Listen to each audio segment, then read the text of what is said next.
The time has come for my people to go.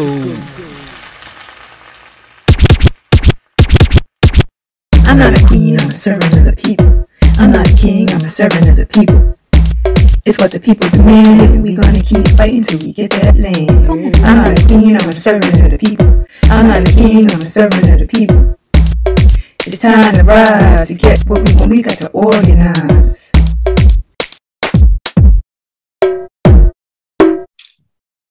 Hello, everyone. Welcome to another edition of the Pantsula Podcast, brought to you by the All-African People's Revolutionary Party. For those of you who are not familiar with the A-APRP or the party in general, it was actually founded in 1968, and we were called for in Kwame Nkrumah's book, The Handbook of Revolutionary Warfare. So our objective here at the A-APRP is Pan-Africanism. We define that as a totally liberated and unified Africa under scientific socialism, as defined in the 5th Pan-African Congress. So today I have with me my colleague, a comrade, Evan. So today we're actually going to do, since it's Black August, we thought it would be a good idea to center this around political prisoners. But before we start this episode, we like to dedicate each and every episode to two of our ancestors, one of them being George Jackson. For those of you who are not familiar with George Jackson, he was a political prisoner. He was convicted of an armed robbery back in 1961. And he engaged in the revolutionary process and radicalizing himself during his time in prison. Eventually, during his stay there, he actually was killed during a breakout in the prison. But yeah, we like to revere him. We're actually going to reference him as well in this episode, but just before we start, I know one of his great books, Blood in My Eye, and then Soledad Letters of George Jackson is another good one as well. The other ancestor that we would like to, honor today in this episode is Vicki Garvin. I'm not really too familiar with her. I know Evan is, so I'll let him go ahead and kind of elaborate on her. All right, so Vicki Garvin, she was a long time organizer. She was with many different organizations. She was part of the Communist Party of the USA. Although over some time, she had some ideological differences with some of the white leadership within the Communist Party. And so she decided to organize elsewhere. She also tried to recruit Malcolm X when he was doing some work early in his life. And also, she did a lot of work. She went back to motherland. Organized with Kwame Nkrumah. She also does work in China during when the Mao was in power and with the Chinese Communist Party. And later on, she was also involved with National Black United Front and resolving any ideological differences there, and as well as organizations fighting against apartheid in Azania, so-called South Africa, and for the release of political prisoners such as the Black Radical Congress, Black Workers for Justice, and one of the main, and also again fighting for political prisoners such as Mumia Abu-Jamal, and which is pretty relevant for the episode we talk about today, as well as for Black August generally. And as my comrade Jeffrey has talked about, one of the reasons that Black August is celebrated because that was when George Jackson was assassinated while he was trying to break out, the so-called freeing the dragon, as we call it. And while other important events happened in August, such as the founding of the RBG flag, the red, black, and green flag, born day of Marcus Garvey, the Barakiman ceremony, which happened. The Barakiman ceremony that happened before the start of the Haitian Revolution, as well as the assassination of Jonathan Jackson during the breakout, as well as of Huey P. Newton, and so many other people were born. They were killed, or just like general instances of African resistance and rebellion happened in August. So that's what. And just a personal note, that's also my birth month. So That's another reason. Yeah. Yeah. Wait, hold on. You're a Leo? Virgo. Virgo. Oh, wow. Wait, I never knew that. Oh, wow. I'm a Virgo too. Birthday is in a few, actually like a month from now, technically it's 14. Recording this on the 15th. So anyway. Yeah, so I guess we could start off with, the first question being, I guess, what is technically a political prisoner for those who are out there and don't know? I guess, what would you constitute as a political prisoner? I'll say a political prisoner is anyone who, like, it's in the name that anyone who is in prison solely for the fact that their political actions or ideology of any kind is counter to whatever is the ruling government. So if you're someone who's organizing for African self-determination, whether in the Snakes or you're fighting against the apartheid regime in so-called South Africa, or you're fighting against the coup government in the coup government of Bolivia, fighting against that, and you're someone who's fighting against it, then you're a political prisoner. You don't necessarily, while you might have done something that counters so-called like the legal code of wherever you are. The reason, like, you're in prison specifically because you have ideologies that counter whatever is the status quo in that place. So you're in prison because of that, or you get more prison time because of that, and it might be exacerbated because of other factors like of race, of gender, of class, so on. So, but again, like, the focus is on the politics of it. Yeah. I think that you summed it up great. I guess I'll just add my 2 cents to it. So yeah, I think you did a great job of defining it. But I think just someone who's in prison solely because of their politics, which is in opposition to the state. In this case, in the U.S., you have a lot of liberals and conservatives and stuff like that. So you have your revolutionaries who are more aligned with like socialist politics. But not in the sense of like a Bernie Sanders, it's like not no co-opters, like real revolutionary socialist politics, like a George Jackson, like a Kwame Ture, like others like that as well. So I think that's just like, just my 2 cents of, everything Evan said that I was pretty much just regurgitating. But yeah, so I guess one thing maybe we could point out some of the orgs centered around maybe some political prisoner some organizations centered around like dealing with solely political prisoners. Like I know for one, we have Free 'em All in New Jersey as one being one of them, and maybe some historical ones as well that are centered to work around that as well. I know Sophia Buhari, I believe she had one. I can't remember. I believe that's a Jericho movement. Jericho movement. Yeah, there we go. Yeah, so that was another one. So I don't know if you know of any other ones, or if you wanted to talk about the relevance of just like the political prisoner movement in general. As I mentioned, the Jericho movement is one of the major ones that we have here in the United States, that they're dealing with those who Africans who are involved, who are the Black Panther Party, Black Liberation Army, and other organizations, as well as those who are involved, as well as indigenous comrades, Chicano comrades, and other accomplices within the struggle. And there's also the anarchist Black Cross.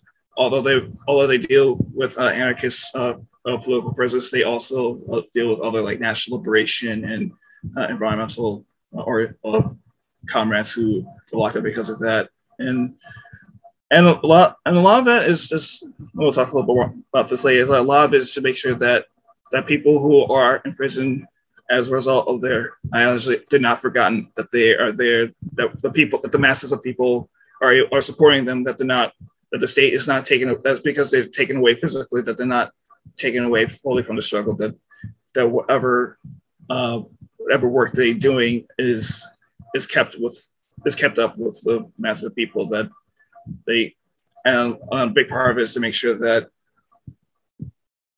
when there's a struggle, when there's a mass struggle going on against against capital, against the state, that just because you took a few people who have been like specifically militant against what's going on, that you're not going to let that end the struggle. So, and when we talk more about this, there's also the aspect of how, especially within a particular state, that especially here in the United States, that there's this idea that there aren't any political prisoners, and why do you think that is? Why do you think they make it seem like, oh, freedom and blah blah blah, political prisoners here? Why do you think that is?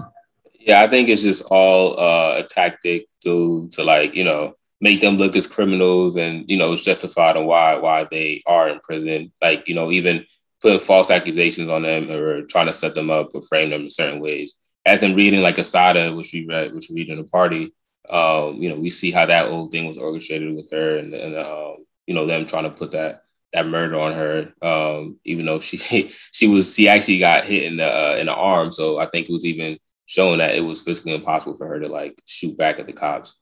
And I don't even think they even found a gun on her, with her prints or anything like that. You have the likes of like Leonard, I was getting his last name wrong. Peltier. Peltier. Okay, there we go.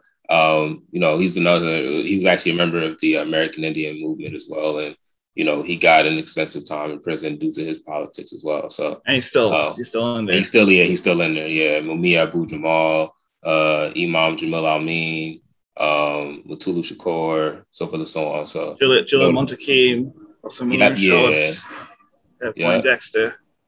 Exactly. Like the list is long, but it goes to show, and some of these people were part of like the Black Panther Party, Black Liberation Movement, and these people were literally solely focused on the liberation of oppressed people. And in many cases, some of these orgs that we talk about specifically for Africans. And we say Africans, we don't, we mean everyone of African descent. Just want to kind of, let people know when they listen to this, it's not, we're not just talking about continental Africans, because, you are African if you derive from the continent. So we talk about everyone from the diaspora as African. So yeah, there's no sole content was the main focus was to liberate Africans. Once again, and once that is your main focus, I think just inherently you're opposed to the state, because the state wants to subjugate Africans, essentially, as we can see through imperialism, capitalism, through patriarchal violence, and etc. So, anyone looking to oppose that and free Africans, it's gonna deal with repercussions a lot of times. Whether it's outright assassinations or, in this case, in this episode, is due to political imprisonment. So, yeah, I mean, they have to give that appearance that and justify the reason why they incarcerated these people. Like you have Jamil Al-Amin, who was also framed as well in Atlanta for doing a lot of his work,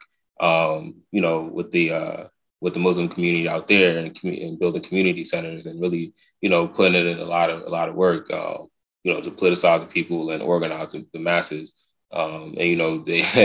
They don't want that to happen at the end of the day. Another great book, that kind of outlines a lot of this stuff is the FBI War Against Tupac Shakur, Another Ethnic Leftist, I believe it's called. I may be butchering the title. I could pull up the book in my library and put it here, or just put it in the description either way. But yeah, that's a good book that talks about that. And speaking of books that talk about political prisoners, there's another one. It's a really thick book called Freedom Ring. It's edited by Matt Meyer.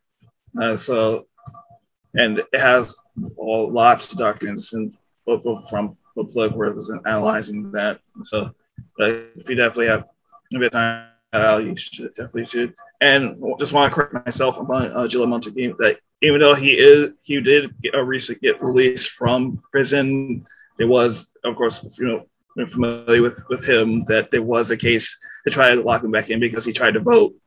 And so again, that's another point of the importance of like a form of solidarity with people, even in the case that they are able to get out, there's the state still is trying to say, yeah, you might be out, but we still got our eye on you. So that's the important thing, to make sure that once they're once they're out that they're supported and that they keep on doing what they're doing. Because they, especially like they're still involved in the struggle. Like they've been put people, put Africans involved who they're in Assata and George Jackson, put them in the hole for 10 years, like decades even. So, and although we've been talking about the prisoners here at the Snakes, we also recognize that for our struggle within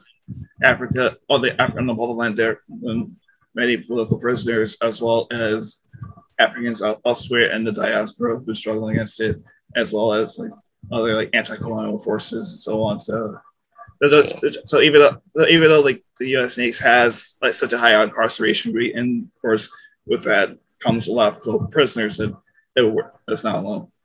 So another thing is, if you hear, especially when I hear this in regards to abolitionists, like for the abolishing of prisons and the carceral state, so on, or other organizers that say like everyone is a political prisoner. Like where do you fall upon that?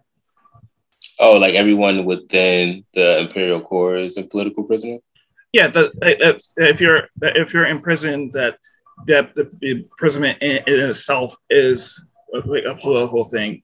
Like especially compared to say, some of the comments we're talking about who've been involved in organizing. Like let's say it's like someone who is a working class, a lumpen, or so like on like a marginalized mass of African who they might be just like they might be homeless, they might be doing sex work, they might be mentally ill, or some combination of thereof, and they're prison, like, even if they don't like say like down with the bourgeoisie or down with the European, or so that they still political prisoner. Like where do you fall upon that? And I think there was an article by Dr. Joy James.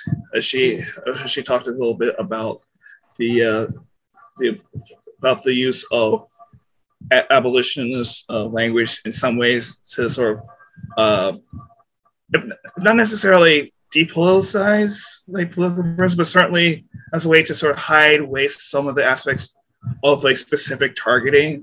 And we'll use thoughts on that. Yeah, I think it's that you can look at it from a dialectical lens in the sense that, Africans are, disproportionately incarcerated, right? And solely due to the fact that the Africans in the system is racist, right? In that manner. But at the same time, not everyone that's African is in prison due solely to their politics. It could just be due to reactionary violence or, but even in that, when you really look at the nuance of it, is due to socio-economic reasons why these people are, engaging in this type of violence. And a lot of times they're just replicating the violence that we see the U.S. engage in every day, through TV or just, that's been shown through propaganda and stuff like that. But, I think to say that they're all political prisoners, like people are in there solely due to them being against the state, I think will be, in that sense, will be incorrect in a way. But like I said, just looking at it dialectically, it's like, okay, like just understanding everything is political, that, Africans or oppressed people are disproportionately, incarcerated due to the fact that, we live in a system that's highly racialized.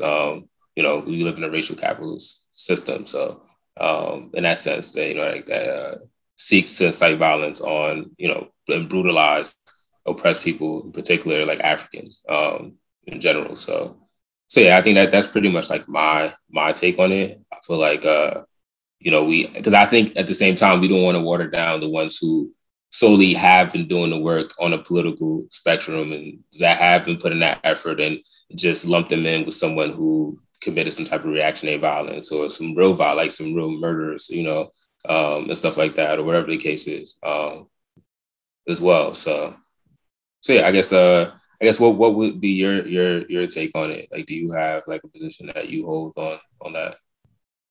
We'll post the article for the video, but one thing that's interesting with regards to I was talking about Dr. Joyce James talking about the use of abolitionism is that again we're not saying we're anti-abolitionists or that we don't support abolitionism for one, but so let's just put that straight. So, but one thing that she did a good job of pointing out was that there is, especially what's happened like last year or so, they have like this obviously like this big questioning of like imprisonment and policing and the criminal justice system for a long time, but especially lately that with regards to like abolition of prisons and the abolition of police and so on, that in some ways that especially in some like I see in some petty bourgeois academic arguments that it's done in a way to make it sort of more palatable, to like humanize it, to make it seem sort of like that there is no specific targeting of people, that there is. I'll talk more about this as far as like which, like, even when there is mention of political prisoners, like which political prisoners get mentioned. But this is towards the end. So airbrushing erases COINTELPRO's role in creating conditions for political repression, imprisonment, and state violence. Concerns about alienating police, parole boards, funders, and sympathetic public promote airbrushing as a quote-unquote responsible task with activists. Note the urgency of freeing all people, given that the pandemic functions as a death sentence in prison. So this is like, especially now, like, related to like the sort of disdain for prisoners who are locked up right now during the pandemic. That especially with the especially talk about a certain disgraced soon-to-be former governor who did not do much for releasing prisoners. Like that's definitely relevant. That again, there are organizations, so the IWW, they've done work with prisoners and doing like organizing them, but and like done in a specific like political manner. But in some cases, you do see is that there is a bit of way to sort of talk about imprisonment in a way that sort of negates radical organizing. Or I even had this with my mother. That when I told her like something, I've done some work with I've done work with like political prisoners. Like, well, what about like she'll see like talk about news about people freeing like people who've been unjustly locked up because of like racial or class or some combination of that. And while it's definitely something that should be done, like we should like any sort of like defeat of the criminal justice system is like a win. At the same time, like if you just make it so that you depoliticize it, you sort of get rid of the content that there are the Africans who are involved like as part of these like radical organizations, or even like someone like say Joshua Williams or formerly locked up Ramsey Orta, or of course the stuff with Ramsey Orta we'll definitely talk about elsewhere, so that's a little complicated, but still like those involved in some of the rebellions against police violence, who are locked up, who are part of political violence, as well as those locked up from like land and war defenders and elsewhere. That when you make it so that it's just a matter of offerings, then it's again sort of a way to enforce the status quo. That even if you make this grand demand of abolishing prison, then you can say that, and again, it's like something can be co-opted, like, oh, we won't have prisons, but we could keep track of you with like some electronic stuff. We can just make sure that you can do all this stuff elsewhere. But if you say, oh, I want to support this person who may well have like robbed something, like robbed a bank or expropriated a bank, let's just say, or done anything like any sort of like direct action or like. I think that's another point. But if you do sort of, then you tend not to get grants that way. You tend not to get published by a large press in that way. Yeah, it's like it's crazy just to think like we deal with criminals, operate in this system, who launder money through drugs and who, commit all this violence, and they since they are the capitalists and have ties to imperialists and stuff like that, and function within these institutions that represent our oppression or manufacture our oppression in a way. You don't see them doing any type of time, but someone like Assata Shakur is framed for something that she didn't do, and she's being, asked and put a bounty on her head by Barack and told, like, trying to get extradited back from Cuba and stuff like that. It's like, it's just madness, all solely because, she doesn't stand for oppression of our people at the end of the day. And it's just actually mad just to think that, that's even going on in our society. We have a society that enables that type of stuff at the end of the day, because it just wants to continue to exploit our people globally on the continent and off of it, and throughout the diaspora.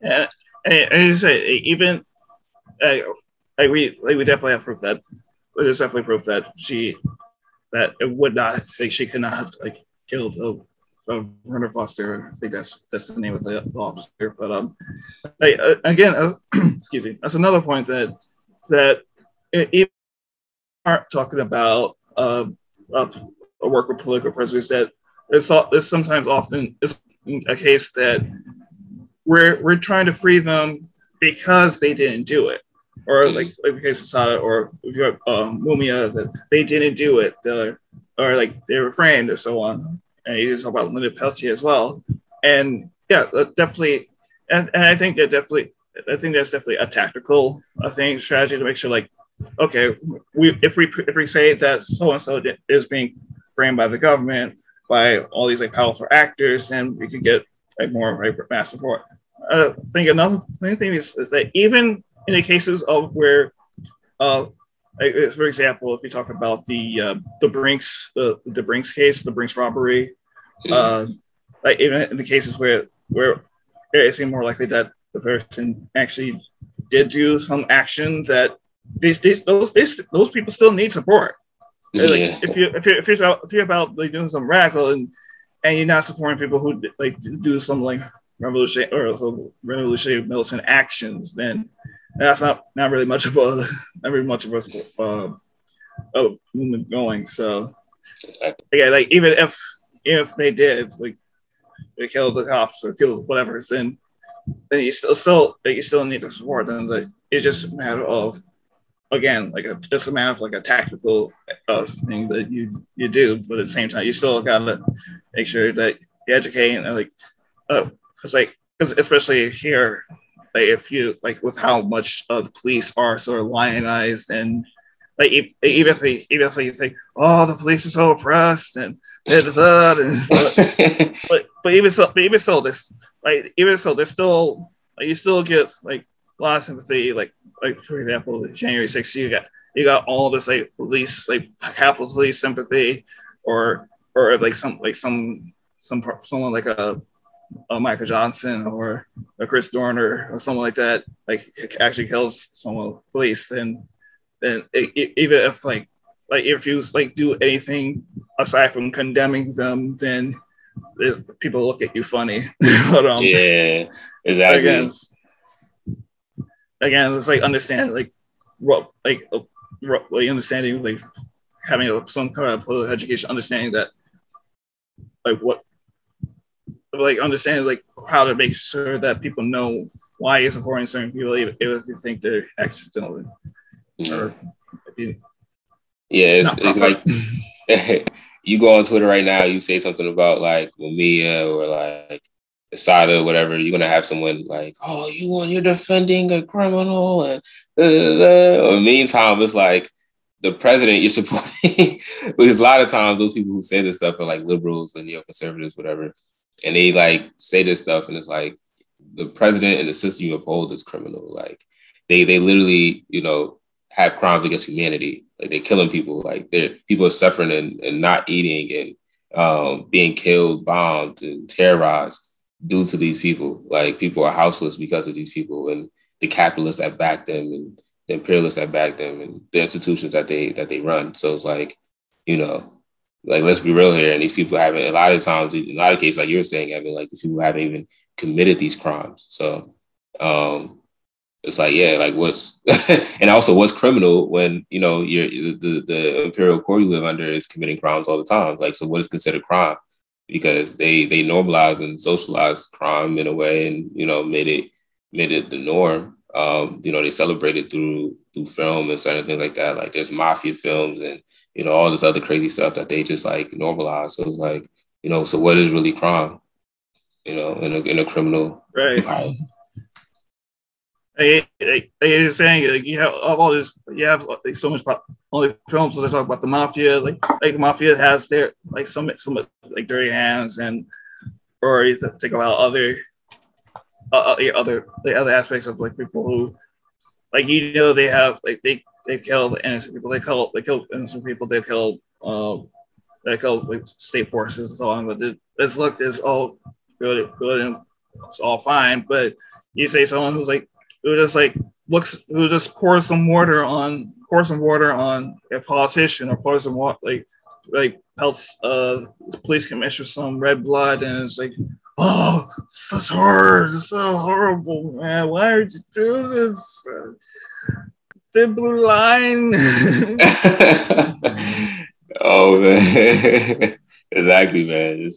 It's crazy. Like literally the you know, the U.S. government has been, you know, known to like recruit KKK members and Nazis and, you know, even like mafia to do certain assassinations and mobs and stuff like that. And it's like, you know, what is that in comparison to someone going into a bank and expropriating money and or something like that, you know? Not saying I'm not justifying that it should be done, or I'm not saying like, oh, it's okay. But I'm just saying educational like, purposes. Yeah, exactly.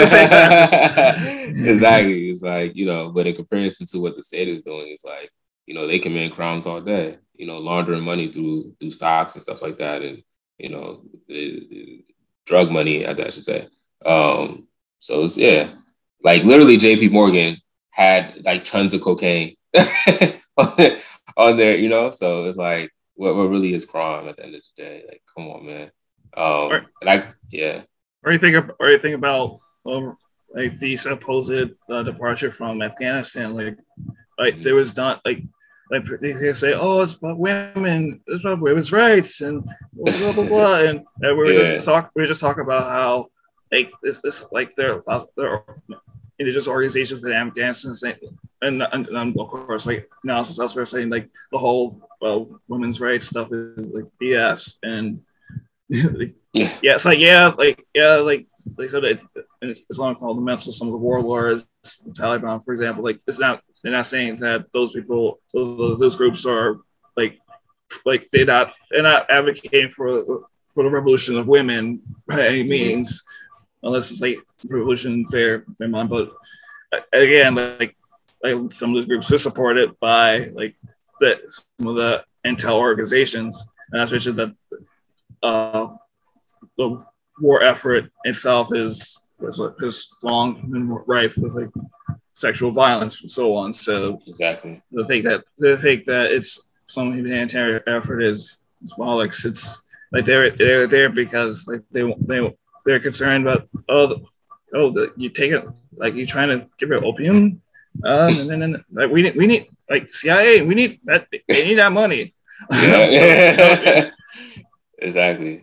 Like, yeah, it's crazy. I mean, I guess what work do you think that could be done here? I guess you know, within the United States, North America, or just, you know, any of us to align ourselves to like support political prisoners or help, you know, free our political prisoners in a way. What do you think can be done, or what work can be done to do that? Again, it was like, as we advocate for everything, it does take organized effort to do so. That you have to have organization to make sure that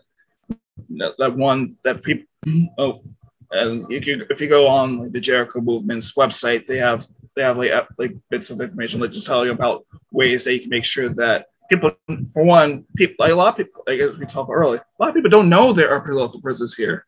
For one, And that's exactly, basically like making sure people know that they are and why they're imprisoned, and it's not just like, and again, it's not just like not only like Panthers or the Liberation Army or Republic of Africa's people have been locked up for decades. It's also like as I said, people who were locked up during the various like movements against police violence, like Joshua Williams, or you say, or like against like or land and water protectors or defenders against like pipelines and further like settler colonial violence. Like so, like recently, Red Fawn was freed recently.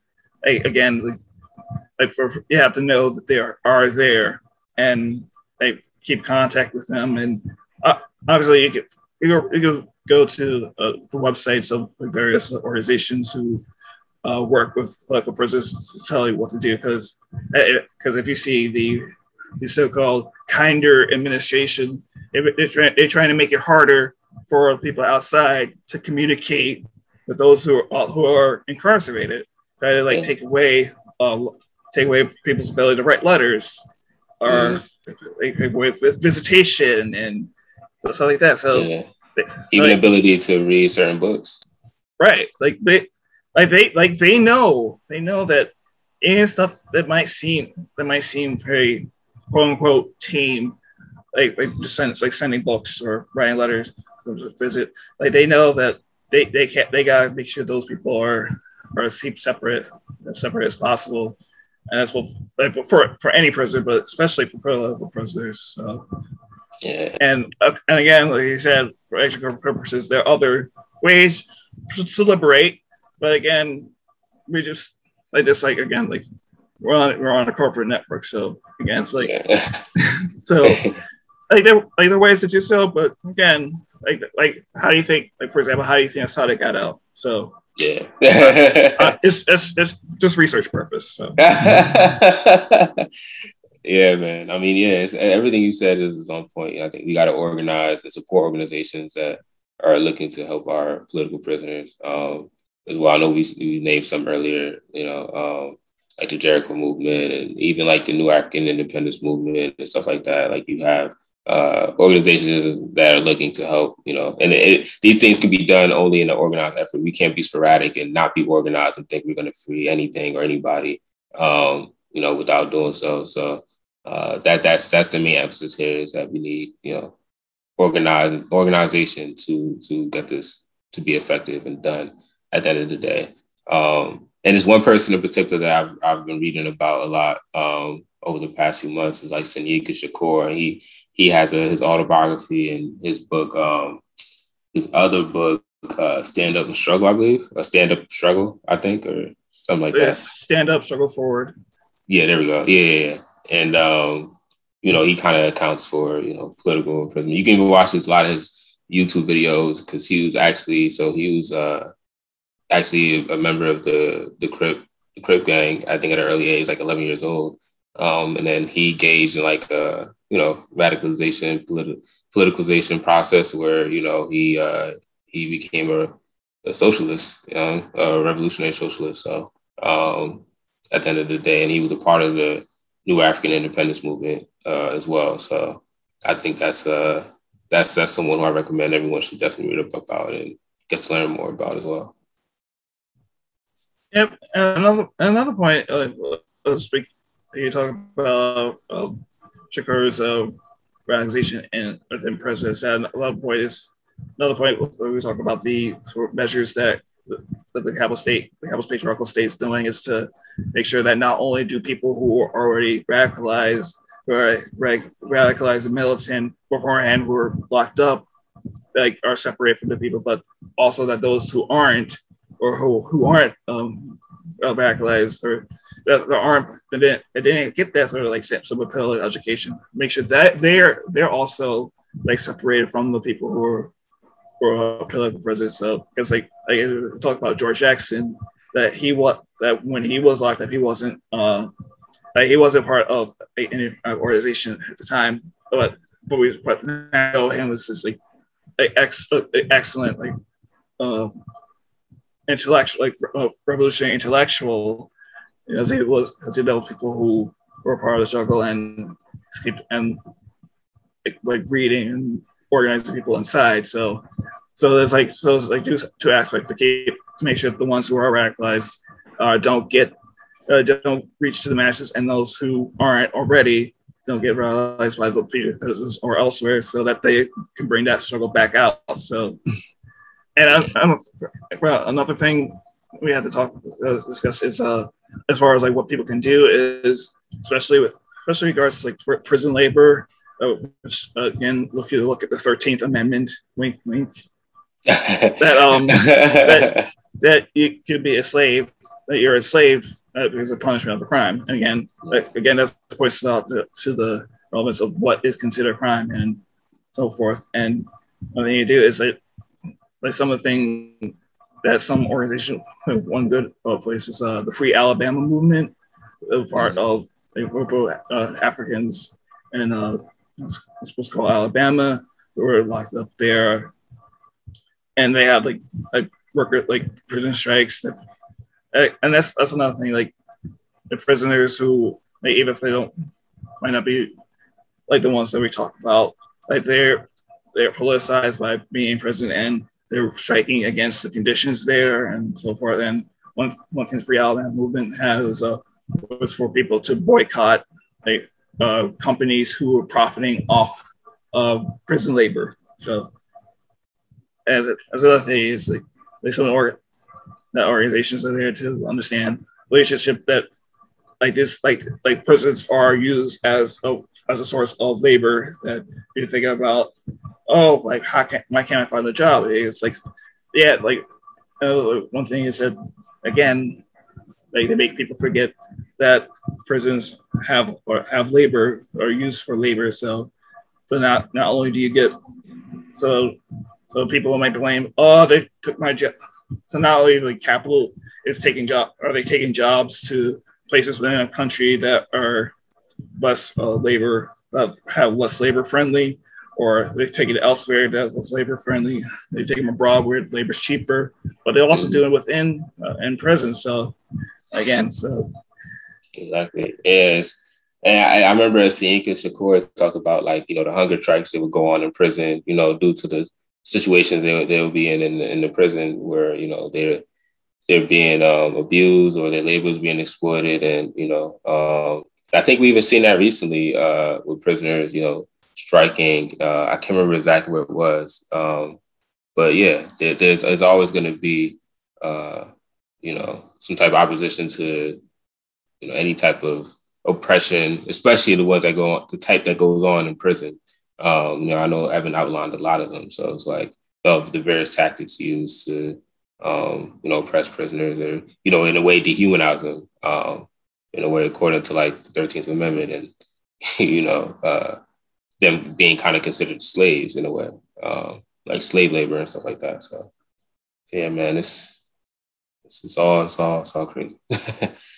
Definitely. And again, as we talk about that, even though we focus on the United States and the political process there, that is again an issue that is about like wherever you have some government or some region that wants to improve its class structure, its nation class gender structure on people, and people have resistance to it. There are going to be political prisoners, and again, it gets back to the point. It ties back to the point of not only forming organized with those involved with domestic political prisons, but also other places where there have political prisons. If you follow the struggle of Palestinians against the Zionist state, they're playing political prisoners. It's an organization called Samidun that has worked with Palestinian political prisoners, like Palestinians who are locked up. Political prisoners is also, and if you've seen if you see some of the murals out in Ireland, there's a lot of solidarity between the Irish and Palestinians because they both have no experience of of political imprisonment there.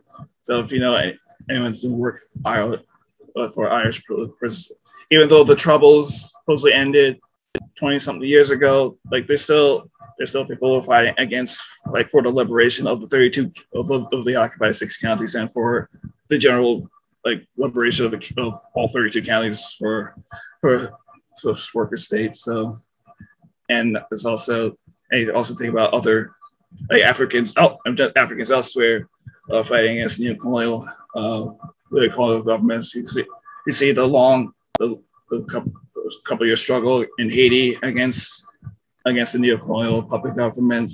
The political was there. You've seen the fascist supporting Bolsonaro regime government in Brazil, local Brazil, how they're focused on left-wing organizers and Africans in the quilombos and indigenous folks that have locked up. If you think about Bolivia, so United Ana Flores, who not sure she's was released once the MAS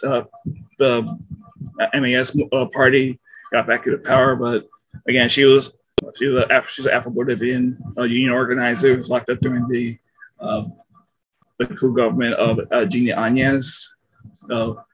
And of course, if you know about the anti-apartheid movement, they've been, like, both Winnie and Nelson Mandela were locked up, Steve Biko, and so many others who were locked up, and again, who were locked up against the apartheid government. And again, like elsewhere, seeing, like, some of the people like Ruben Watiango was locked up during they were locked up by the Kenyan neocolonial government of what's his name? He recently departed. But yeah, if you look up his work, that he was locked up against that Wangari Maathai. As we mentioned, like our party, Kwame Ture, he was locked up. Trying to do use my example. I was just about to use Kwame Ture, but I was like, yeah, okay, go ahead. Oh yeah, so again, like since we're working internationally, like we talked about the previous episode about international solidarity with Africans. Like that's another big part of it. Like not only in regards to above ground movements who are working like to educate or who those are in power, but also like those who are locked up because they're trying to fight for a unified, such as Africa or some kind of national liberation, and that's like a key thing you have to own up. Yeah, because this isn't indivisible from the struggle that goes on internationally. Because I think a lot of times we think we're isolated and American exceptionalism is overtaking our consciousness, but essentially the same things that go on here is going on internationally. So we should fight these things on an international basis as well, especially for Africans. We should definitely seek to have some type of solidarity with our brothers on the continent and throughout the diaspora as well in relation to like political prisoners or anything in that sense. They're just our overall struggle and when you talk about African liberation. So I think everything has to be looked at from that lens and not just from like, oh yeah, just here. And that's, everything is all interconnected, especially if those who claim to be dialectical materialists or whatever, who are trying to learn about that, it kind of talks about the interrelation of forces and how things are interrelated. So, imperialism isn't some separate entity. Capitalism is some separate entity. It's a global system at the end of the day. That has tentacles that reaches all over the world. So I think we have to play our part in cutting off those tentacles, especially us here within the States as well, because we're dealing with we're in the imperialist nation. So there's a lot of work that we can do, especially being in here, like at the domestic colony as well. So yeah. Yeah, and to go along with the international nature of imperialism, capitalism, patriarchy, so on, is that a lot of for example, especially in like global South, a lot of the like criminal justice system, a lot of those structures came about as products from like the colonizing nations. They come about like the British, if you want, British, Spanish, French, whatever. Like they brought a lot of those structures there, and like neo colonies are using that to use it as like some of the similar things. Like maybe they directed different people, but they still have the structures there. And not to mention that, especially like if we talked about early episodes, like the role of police forces, of police forces sharing information, whether it's the United States, Israel, or UK, or otherwise. Like they're sharing the techniques of like how to look over people, how to lock them up, what to do with them, how to make sure that. So again, we have to understand like all this stuff is connected. And another point we want to talk about is how, like, even if, let's say you do like realize there are political prisoners, have you ever noticed how like, even in like somewhat mainstream culture, like we talk about political prisoners, you might hear about some over others, or what do you think that's all about? Oh, you mean that people like the stuff where like people are trying to claim, oh yeah, this person is a political prisoner, when in actuality they're not, like in that sense? That's not a good one. I didn't think that, but well, you might hear say like think about even within like leftish like discourse, or maybe not so much in mainstream, but even somewhat mainstream, but certainly like somewhat progressive or less leftish spaces. You hear a lot about Julian Assange, you heard about Chelsea Manning, so on, but you might not, but like even if it's like racially, like do you know like David Gilbert's still locked up? He was part of the Brinks. He's part of the Brinks expropriation. He's still locked up. But when the last time you heard David Gilbert's name, or not to mention, or even or like Dr. Joy Powell. She's been locked up for not long.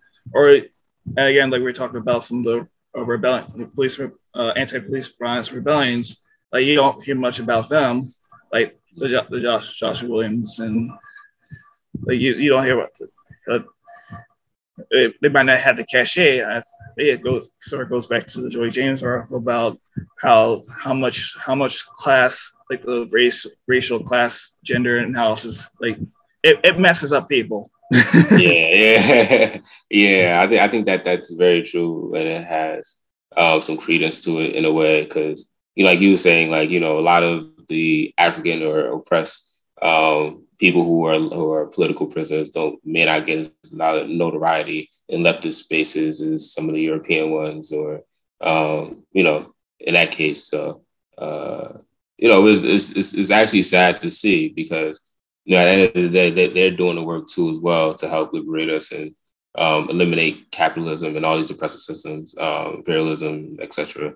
To help free people. So it's actually kind of taken backwards. It's not really showing solidarity if you just really at the forefront, just like just targeting one group of people and saying that these are the only ones who deserve freedom. Because all these people were locked up unjustly as well. There's actually a book too that I have. I'll probably show a little later. I have to go find it somewhere in my room.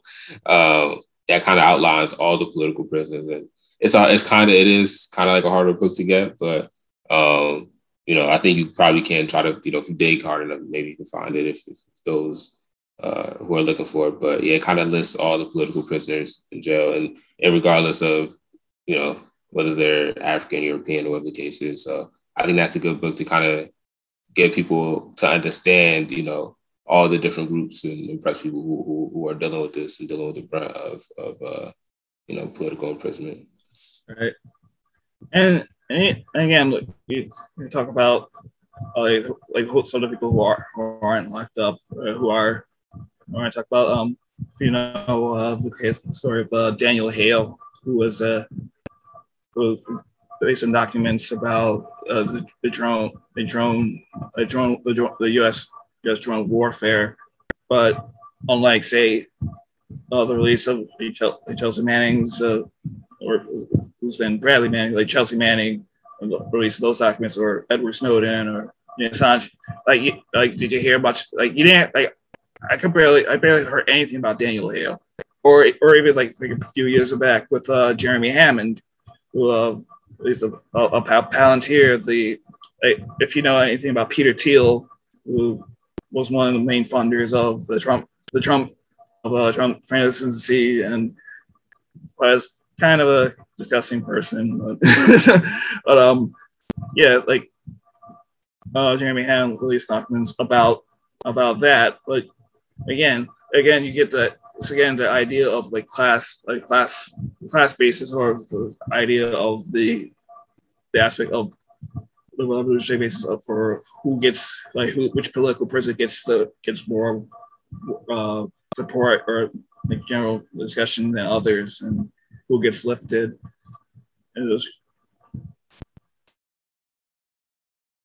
Yeah, man, it's like you see that dichotomy here, and I think also too is that it kind of just shows that even if we deal with the economic system, there's still always going to be those contradictions that we're going to have to struggle against, which is racism and other stuff like that. So I think that's just just further shows that aspect of it. But yeah, I actually found a book. It's called "Can't Jail the Spirit." It's a collection. I don't even know who really wrote this. Just a collection of biographies. That's what it says on the front.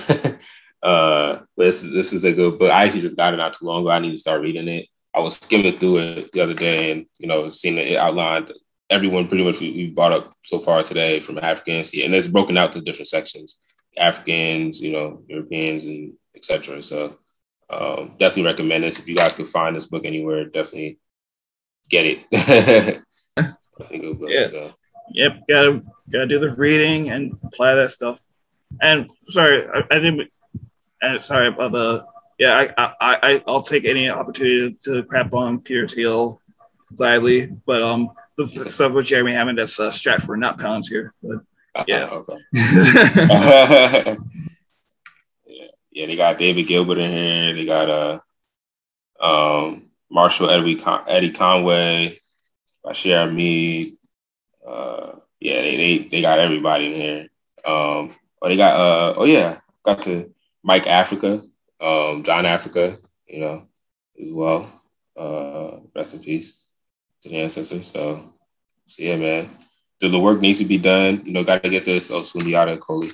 You got to, the work has to be done. You got to organize and, show support to the organizations doing this work. So that's very important. Get that political education, and ideally do it in a collective manner, not just solely yourself if you can. Through an organization, maybe a book club or something. So definitely, that's the best way you can learn and grow.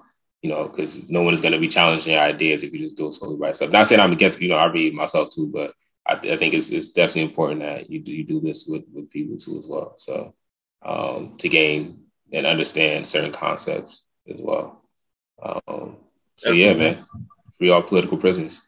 Yes, and I know that there'll be people who's like, oh, they support socialism, communism, so all these left wings up. They have political prisoners. I mean, yes, they do. Like there are, but before anyone, let's say, oh, what about your again? It were as far as political prisoners that when you're analyzing political prisoners, there's always the aspect of class basis, and if you're a capitalist nation or if you're a colonial nation, settler nation, and someone is trying to go up against you, then anyone who goes against your sort of status quo, your reason to be, then there's going to be issues, and in nations where there have been socialist, which is where have either social countries or those who are trying to achieve socialism, they've had prisoners. And again, we're not saying that they're right in every single time.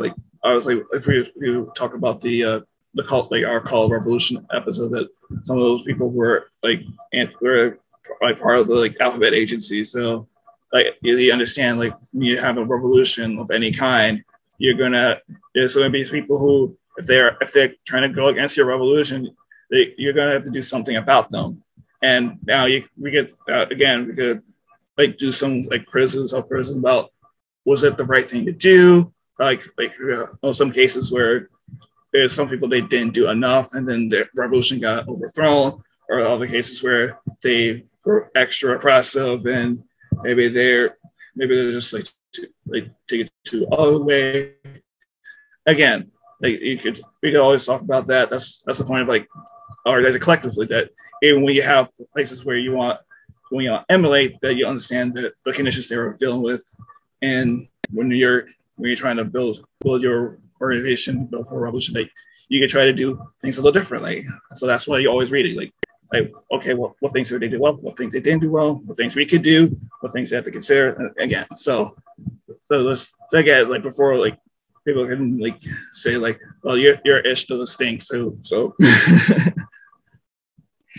That's a fact. That's super fact. Yeah, because like, you can't have a revolution and then just like let reactionaries run wild and like, overthrow and, install a coup or whatever, to overthrow the work you've done, or you and the masses have done, to gain political power, essentially. So that's what the struggle's about. You're gonna have to do those type of things. This socialism is not. I think it's so many idealists and utopia ideas of like what socialism and communism is and how it gets achieved. Like these struggles are going to be ongoing. Like just because you expelled the alien forces doesn't mean like, oh yeah, like we're all good now. Racism is defeated. Yeah, like, it isn't one single event. It's an ongoing process. That needs to be accounted for. So, like just like Evan stated, there's political prisoners. I guess you could consider them political prisoners in socialist countries, but a lot of those people are reactionaries looking to seek exploitation. So seek to exploit people. So, or seek to, do some type of harm or violence to someone or the masses or something like that as well. So those people have to, there's repercussions. So at the end of the day, so yeah. Yeah, and again, like, and I think as we talk about the Color Revolution episode, that like when there are indeed like issues within either anti-colonial or socialist countries, that there are some cases where it's not necessarily someone who is like a reactionary or someone who is like there to like try to overthrow that government or so like they bring back the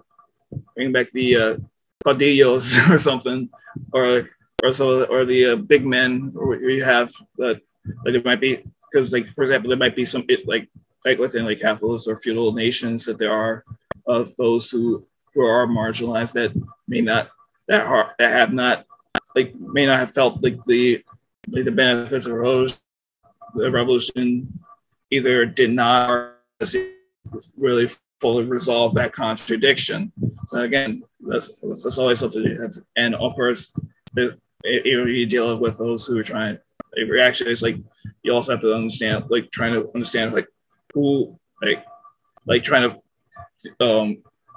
if you try to resolve ways like there's like if you read about different revolutionary states, that some of them had like different ways to rehabilitate them in a way that contrasts with some imperialist governments who are just there just simply for punishment. Like they try to do rehabilitation. Some people like do something where like, okay, like this is why you're mistaken, do this, or they have some other aspect. Again, like it's something that like you try to resolve, that simply like putting someone in a cell and or doing something else, or like doing some hard labor.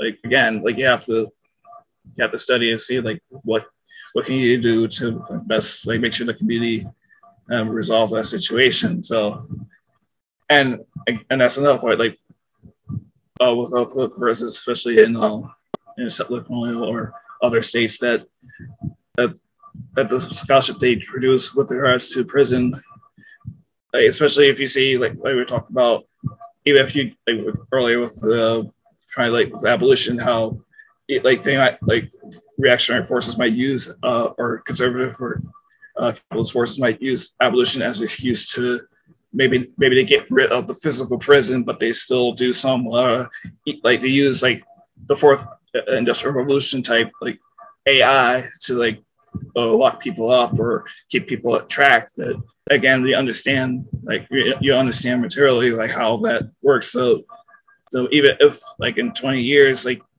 your person's not put in the hole or something, they might be locked up in a house. But you understand from people who are doing the work that okay, maybe not behind bars, but they're put under house arrest, they put under some kind of probation or some work that you understand how this works. So again, you have to be involved in the organization so people who are caught up aren't separated. Yeah, exactly, man. I mean, yeah, and yeah, like you said, a lot of those socialist governments too have more humane conditions and in the prisons and stuff like that, and what we have here, and on top of the fact that they can maneuver to more of some AI centric, and then they'll be like, oh yeah, we got rid of prisons, but we installed this system that tracks every single one, even though they already kind of do that now with our smartphones and everything. But it could get more enhanced as well. So, and then just knowing too, I think something you mentioned earlier, with these prisons, how they profit off of these organizations profit off that labor in the sense of Raytheon and all these different corporations and stuff like that used to make military equipment or just your everyday goods. You might find in retail stores or something like that, right? So yeah. And one of the places I worked, the shelves and the chairs they made, that stuff was probably made up in up in New York or something. Yeah, for cents on the, cents per hour or something like that, if that. It's actually sick when you think about it. So, yeah, man, this is why we have to fight against that once again in an organized manner to overthrow that. So yeah, so I guess do you have any last things to add before we go? As you said, free them all. Find organizations working to get that stuff out. Keep in touch with them, and again, find an organization that's fighting for the struggle of the people. So that if goodness forbid or should forbid someone gets locked up by the state or they do something with them, that you got people who are organized with them and keep them out, or if they happen to get locked up, that there's a group there that's always just backing them up. So that's another important thing, because if it's just people who they don't have any kind of connection with you, then if something happens to you, then what? So if it's whether you talk about a mass organization or some affinity group of some kind, make sure that when you talk about the fighting for the liberation of people, that you find one. Join the A-APRP. Go to the website there, A-APRP-intl.org. If you want to find another organization, we got some allied organizations and who are fighting for the liberation of Africans and all the colonized people. So do that. If you don't like any of those, make your own. So yeah, man. You never could have said any better. Join an organization fighting for justice, and if you feel like you don't find any, whether if it's the A-APRP, or if you're not African and you can't find any, other organizations, and make your own, fight for justice. So we appreciate y'all tuning in once again. If you are political prisoners, go ahead. And also, you can also check out other podcasts. We got the links for them. We got the You got the Revolution African Women podcast that happens once a month. You got the Pan-African News happens with the New Mexico chapter in Tiwa territory. You got the Forward Ever podcast. You got the Forward Ever podcast. Also got our comrades Abu-Jamal and Shakur, who are doing their Sunday podcast. And you find the links there. And again, as we said before, like if you want to listen to us, listen to our comrades, listen to other revolutionary podcasts doing their work, that's great. But again, it's nothing if you're not doing the work. So exactly. Listen, apply it. We're criticizing ourselves to make sure we do a full application. So they'll just think these people just talking or whatever. But yeah, we're always making sure that we're offering good stuff that you can take and apply for your organization, and that we do the same for us. So exactly, it's all about doing the work, man. I mean, you tweeting all day. Tweeting is cool, I guess, in a way. Maybe that's your way of trying to politicize certain people, whatever. But like, you have to do the work. There's no way around it. You in your house theorizing with like yourself isn't gonna free nobody, or you theorizing with like two people. You have to organize. At the end of the day, you have to organize collective. So no one man, no one woman can free the people. Only the people consciously organized can free the people. Quote by Kwame Ture. So yeah, man. We appreciate y'all for joining us on this episode. And we look forward to catching you on the next one. Whatever, y'all. All right.